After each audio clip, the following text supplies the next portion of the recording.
सिद्धू मूसेवाला सिर्फ पंजाब के ही बेटे नहीं थे, वो पूरे वर्ल्ड के बेटे थे। देश हो या विदेश, हर जगह के लोगों के दिलों में सिद्धू भाई ने जगह बनाई है। वो एक रब्बी रूह थे। उनके जितना प्यार सम्मान इस दुनिया में और कोई नहीं कमा सकता। इस कलयुग में कौन किसी को याद रखता है। कोई मंत्री भी मर जाए तो भी ज्यादा से ज्यादा लोग महीने भर याद रखते होंगे। आज 1.5 साल होने को आया है, फिर भी सिद्धू भाई किसी के दिल से नहीं निकले हैं। ये कमाई है सिद्धू भाई की, जो हर किसी के बस की बात नहीं। सिद्धू भाई की एनर्जी, पॉजिटिविटी, उनका जिंदगी जीने का तरीका सबसे अलग था, सबसे हटके था। निडर और बेबाक अंदाज था उनका। वो सच बोलने से कभी नहीं डरे, जरूरत से ज्यादा ही सच्चे थे वो। उन्हें चालाकियां नहीं आती थी, इसलिए ये भ्रष्टाचारी लोग उनकी सच्चाई और अच्छाई को हजम नहीं कर सकते थे। अगर कोई उनके पास 2 मिनट भी बैठे, उनकी बातें सुने तो वो इंसान पॉजिटिविटी से भर जाता था। इतनी पॉजिटिविटी, एनर्जी थी उनमें। वो सबको बस एक ही बात कहते थे कि कुछ भी हो जाए पर कभी दबना नहीं है, हारना नहीं है, क्योंकि इंसान अगर खुद से हार गया तो फिर उसका जीतना नामुमकिन हो जाता है। तो हो सके उतना पॉजिटिव रहो और नेगेटिविटी से दूर रहो,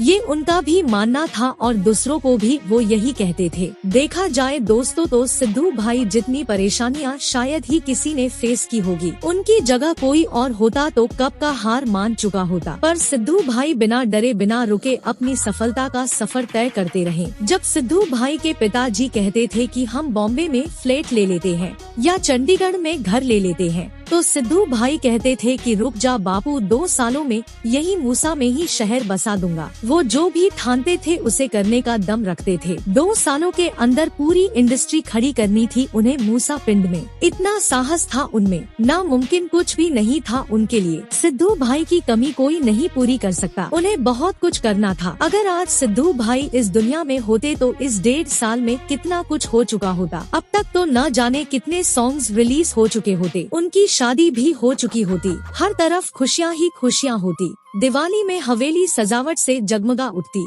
आज हवेली में आने वाले लोगों के चेहरे यूं मायूस ना होते। जिसने एक माँ बाप से उनका श्रवण बेटा छीना है, जिसने करोड़ों फैंस से उनका आइडल छीना है, उन पापियों को तो नर्क में भी जगह नहीं मिलेगी।